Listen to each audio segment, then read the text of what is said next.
కేసీఆర్ గారు ఇచ్చినటువంటి అవకాశాన్ని గొప్పగా వినియోగించుకొని ఎస్సీ ఎస్టీ వర్గాలకు పని చేయడానికి ఒక గొప్ప అవకాశం దొరికింది.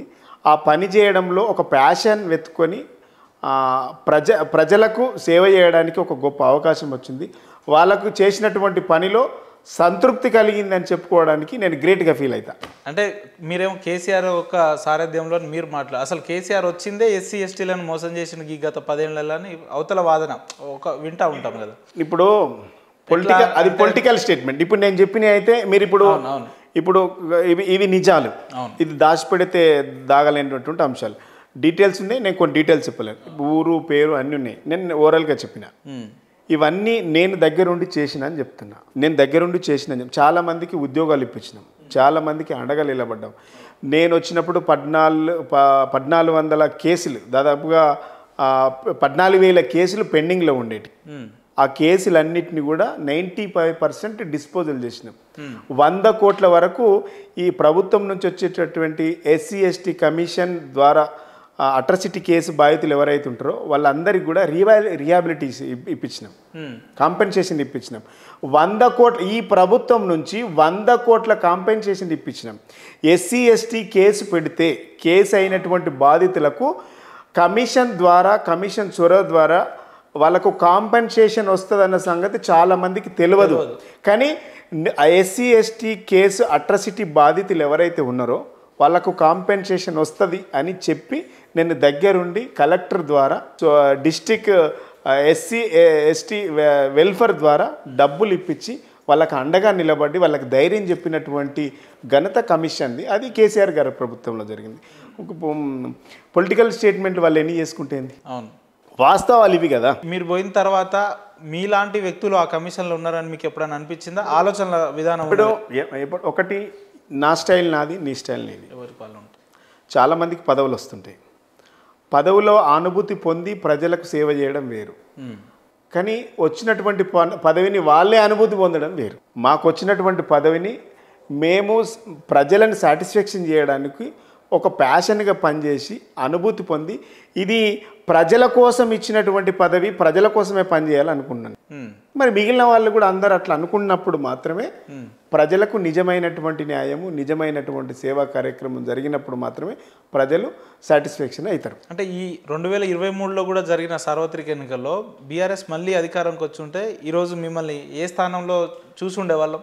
డెఫినెట్గా మంచి స్థానంలో ఉండేవాళ్ళు. కేసీఆర్ గారు మంచి స్థానంలో పెడతా అన్నారు, మంచి స్థానంలో ఉండేవాళ్ళు. ఎందుకు తను అనుకుంటే ఎమ్మెల్యేగా కూడా పోటీ చేసి గెలిచే కెపాసిటీ ఉన్న వ్యక్తి ఎందుకు కమిషన్ల మేరకే లేదంటే కార్పొరేషన్ల మేరకే ఎర్రొల్ల శ్రీనివాస్ గారిని ఆపేయడం జరిగిందా? ఎట్లా అంటే కేసీఆర్ గారికి అంటే నేను ఒక మంచి హార్డ్ వర్కర్ను, పనిచేస్తాము, నమ్మకస్తుడు, అంటే పలానా సబ్జెక్ట్లో పెడితే సూట్ అవుతాడు అనేటువంటి భావన కేసీఆర్ గారికి ఉంది.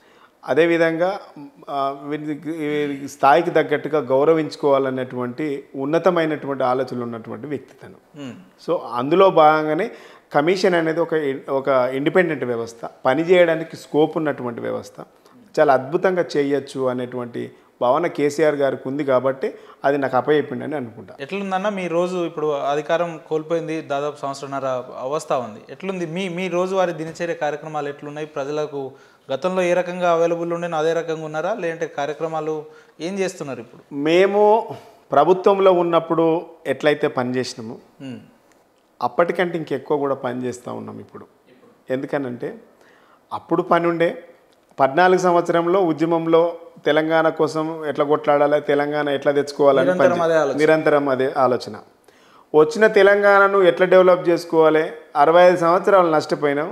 ఆ నష్టపోయినటువంటి తెలంగాణ పునర్నిర్మాణం ఎట్లా చేసుకోవాలన్నటువంటి కేసీఆర్ గారి ఆలోచన విధానంలో మేమందరం కూడా పనిచేసినాం. మాకు పని ఎంత చేసినా సమయం జరిగిపోయిపోయేది.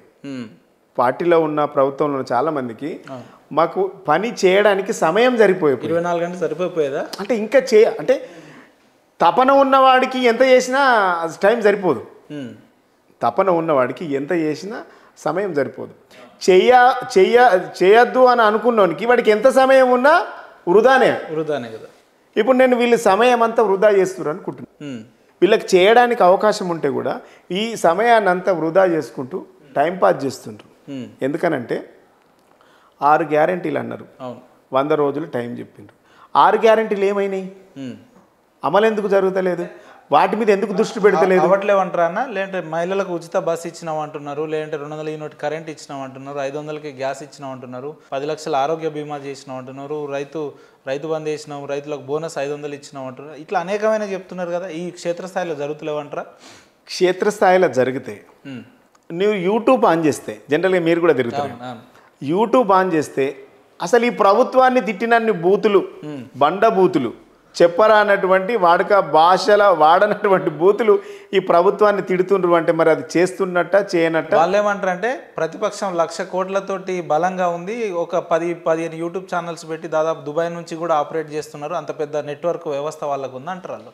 మీరు కూడా ప్రతిపక్షంలో ఉన్నప్పుడు యూట్యూబ్ ఛానల్ అన్నీ మూకుమ్మడిగా టీఆర్ఎస్ పైన బీఆర్ఎస్ ప్రభుత్వం పైన దాడి చేసి, అవును వాస్తవం, దాడి చేసి దీన్ని ఒప్పుకోవాల్సిందే, దాడి చేసినాయి. దాడి చేసి అసలు మేము చేసింది చెప్పుకోవడంలో విఫలమైనాం. అవును, మేము ఏమైతే పనులు చేసినామో చెప్పుకోవడంలో విఫలమైనాం. అక్కడ మా ఫెయిల్యూర్ అని అద్భుతంగా చేసినాం, చెప్పినవి చేసినాం, చెప్పని చేసింది చెప్పుకోవడంలో విఫలమైరా లేదంటే చేయక విఫలం? లేదు, చెప్పినవి చేసినాం, చెయ్యని కూడా చెప్పని కూడా చేసినాం. కానీ మేము ఏమైతే చేసినామో అవి చెప్పుకోవడంలో విఫలమైనాం, దాంట్లో ఒప్పుకోవాలి. కానీ మేము చేయడంలో విఫలం కాలే, చెప్పుకోవడంలోనే విఫలమైనాం. కానీ ప్రభుత్వం ఇలా మీరు ఇవన్నీ వాడుకొని విద్యార్థులను వాడుకున్నారు, నిరుద్యోగులను వాడుకున్నారు, 2 లక్షల ఉద్యోగాలు ఇస్తానని మోసం చేశారు, 420 హామీలు అన్నారు, 6 గ్యారంటీలు అన్నారు. ఇవన్నీ చెప్పి జనాలను మోసం చేసి గద్దెనెక్కింది. అంటే వాళ్ళు ఏంటంటే అధికారంలోకి వస్తామా సస్తమా, ఇది వచ్చేది కాదు పోయేది. ఎందుకంటే మీరు ఆఫ్ ట్యూన్లో ఏ ఎమ్మెల్యేకు ఏ మంత్రి కన్నా మీకు ఉన్నటువంటి పరిచయాల్లో కాంగ్రెస్ లీడర్లను అడుగుండ్రి, అధికారంలోకి వస్తామని ఇచ్చినమా ఇవన్నీ ఏదో అచానక్. అందుకే హామీలన్నీ కూడా అట్లే ఉంటాయి, ఇది వస్తుంది లేకుండా అనేసి వాళ్ళు మాట్లాడినటువంటి మాట లేదు. ఇలా అధికారంలోకి వచ్చిన తర్వాత వాళ్ళకి ఏం చేయాలో అర్థమవుతుంది. 1,00,000 కోట్లు పెట్టి యూట్యూబ్ నడుపుతుండ్రు అంటుండ్రు కదా, 1,00,000 కోట్లు మేము పెడతలేము. ఇలా ఎవరి ఇప్పుడు మీ టీవీ ఛానల్ ఉంది, నాకు తెలిసి అయితే మాకైతే మా పార్టీకి కానీ మీరు టచ్ చేయలేరు, నాకు తెలిసి టచ్ చేయలేరు. మీరు నీ ఛానల్ నడపాలంటే, నీ వ్యూవర్షిప్ చూడాలంటే నువ్వే సబ్జెక్ట్ డిసైడ్ చేసుకుంటావు, నేను డిసైడ్ చేయాలి. ఒక ఎరోల సీన్ ఇంటర్వ్యూలు చేయాలి, ఏ విధమైనటువంటి క్వశ్చన్ వెళ్ళాలంటే నేను రాసి ఇచ్చినాక మీరు ఎట్లా జర్నలిస్ట్ అవుతారు? క్వశ్చన్ నీది ఉంటుంది, ఆన్సర్ నాది ఉంటుంది. సో ఒక టీవీ ఛానల్ పెట్టుకున్నప్పుడు దాన్ని ఎట్లా నడపాలి, ఇంతమంది వ్యవస్థకు రేపు పొద్దున జీతాలు ఇవ్వాలంటే కంటెంట్ సబ్జెక్ట్ నీది ఉంటుంది. ఇక్కడ ఉన్నటువంటి యూట్యూబ్ ఛానల్స్ అన్నీ కూడా ఎవరి కంటెంట్ వాళ్ళదే, ఎవరి సబ్జెక్ట్ వాళ్ళదే. ఈ